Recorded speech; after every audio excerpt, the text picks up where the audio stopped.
Salut et bienvenue dans cette nouvelle vidéo. Nous allons continuer notre thème Shopify. Donc on en a fini de la partie des sections de la page d'accueil. On va maintenant passer aux pages intérieures et le reste.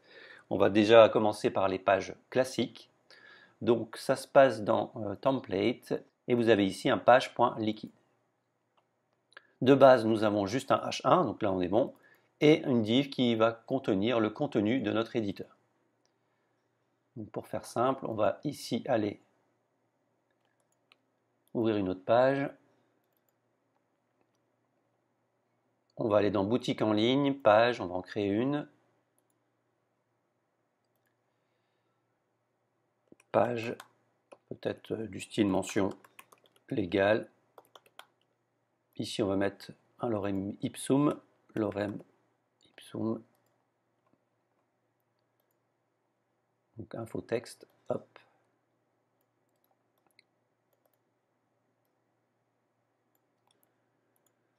On va mettre ça là-dedans et on va mettre, il n'y a pas d'image. Il n'y a pas d'image au niveau des pages et on enregistre.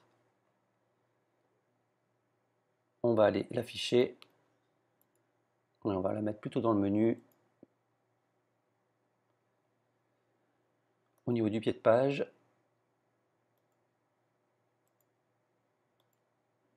mention légale, et voilà. Ce qui fait que maintenant, j'actualise ici. Au niveau de notre footer, on a bien recherche et mention légale. Donc là, il va falloir modifier un petit peu l'espace. Footer, hop, footer, item, et on va se dire que on a un padding de 5 pixels et de 0, par exemple.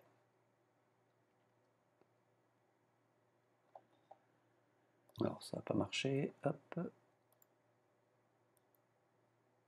C'est des link items.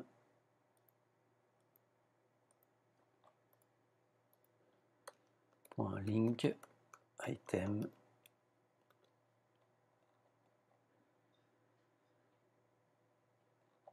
Voilà, c'est déjà un peu mieux. Donc on clique dessus, on arrive sur la page, et là, bon, vous voyez, c'est sommaire. On a le H1 et le contenu de notre éditeur. Donc on va tout simplement, ça va aller très très vite, ici rajouter un conteneur. Alors est-ce qu'on est, hop, HTML,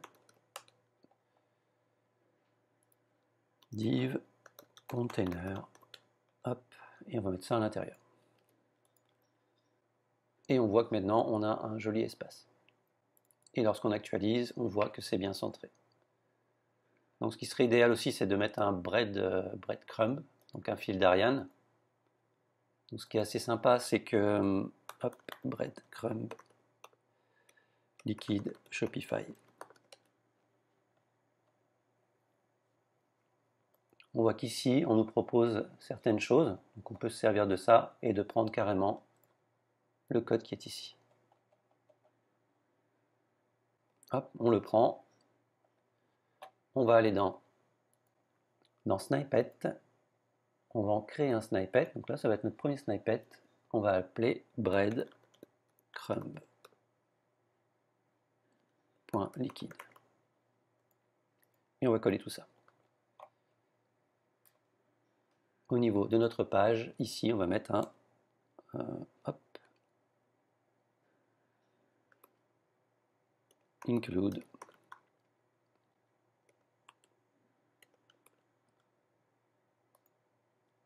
breadcrumb.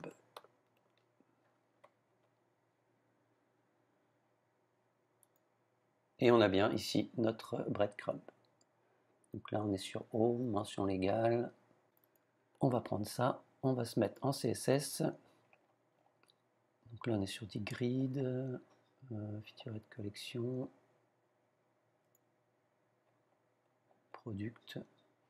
Là on va mettre, ça va être les pages,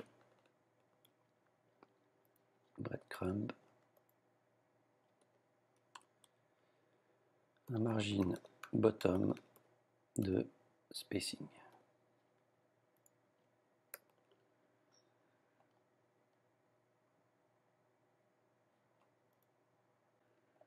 Donc je vais le mettre ici. Je vais prendre mes conditions d'affichage. Là, hop.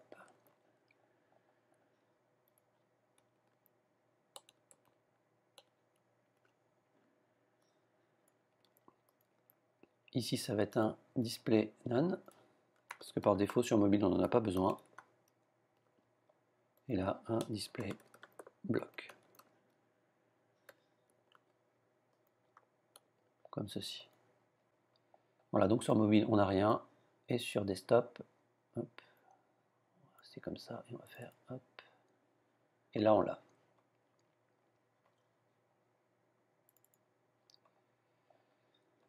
Ok, donc c'est pas mal. On va maintenant aller au niveau de nos pages. On va créer une page de contact. Ajouter une page. Contact. Et là, c'est pratique parce qu'on nous fournit déjà le modèle. Page.contact ici, on enregistre. On va aller le mettre. Non, pas dans celui-là.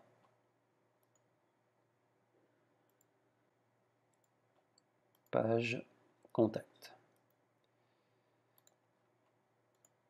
Ce qui fait que maintenant, on peut aller sur la page de contact et on a automatiquement le formulaire. Donc là, on va styliser un petit peu, on va faire la même chose.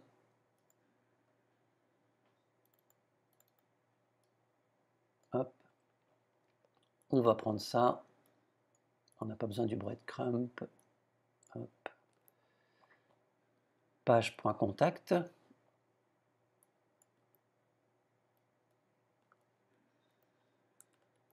Comme ceci. Le formulaire est là. Donc comme ça on a le H1, on a le titre ici, on a le formulaire. Ok, est-ce qu'on a une classe sur le form ou pas? Hop.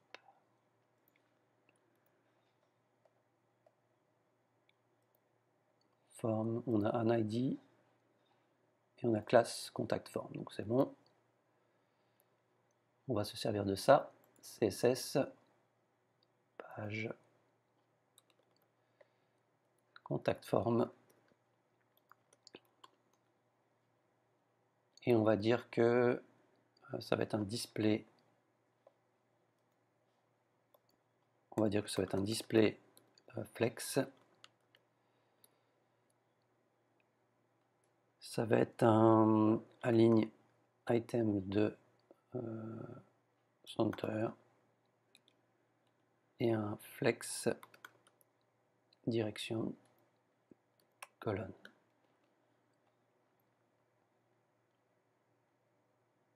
Hop, alors là il est centré, ça ne me va pas trop. J'ai pas besoin de ça.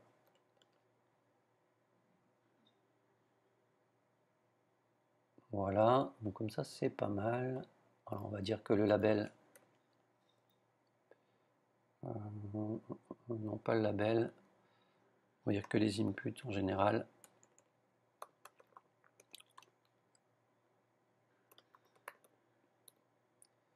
De spacing, mais seulement en haut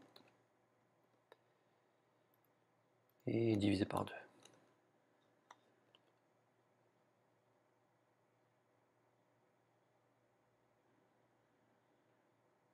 Ouais, on aurait pu faire même pas divisé par 2. On va laisser les gros espaces.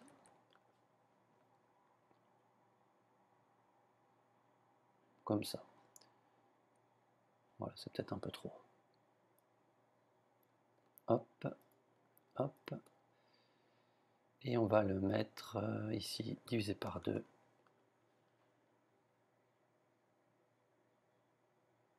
Et comme ça, c'est pas mal. Alors ça marche pas, c'est pas un label. Oui, c'est pas un input, ici c'est input et texte après A.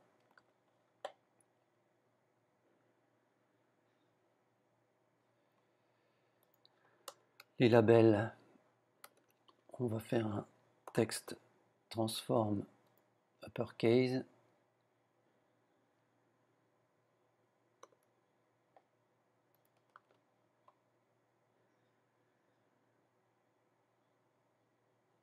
Donc capitalize.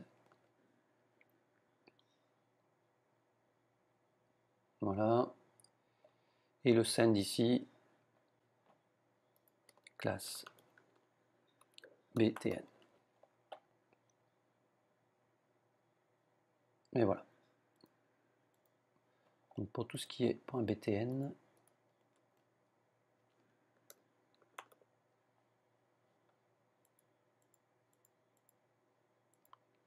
on va faire un curseur de pointeur. Hop. Voilà, comme ça on a le doigt qui s'affiche. Et ici on va mettre envoyer, nom,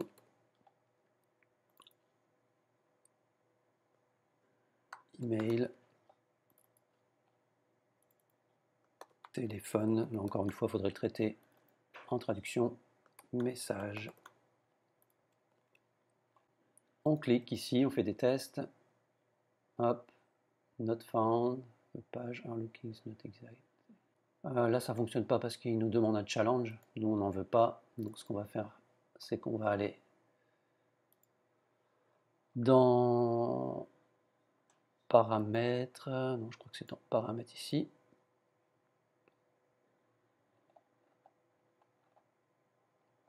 Ici, on va désactiver le CAPTCHA.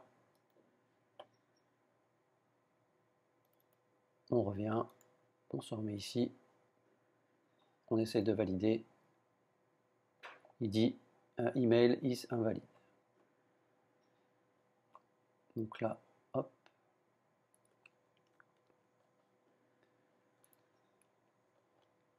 On prend ça. On voit qu'ici, on a les erreurs. On va gérer les erreurs. Hop.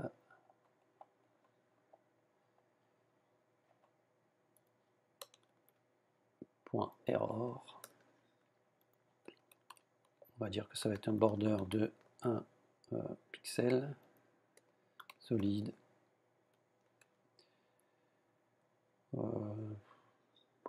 Comme ça. Un padding de spacing. Et un margin bottom de spacing.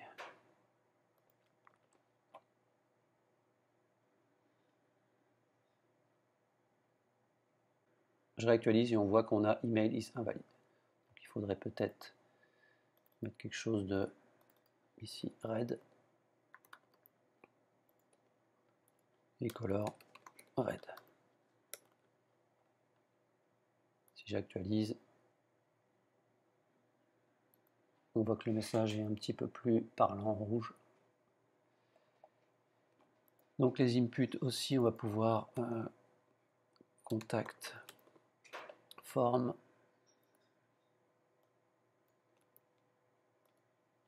un padding de spacing,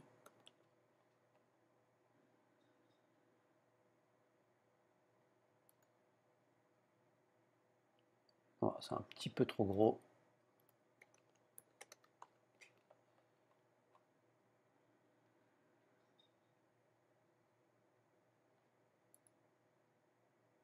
Voilà, là c'est bien. Et le point BTN qui a été impacté. Bon, c'est un peu trop de surcharge, mais bon. Hop, on va le laisser comme ça.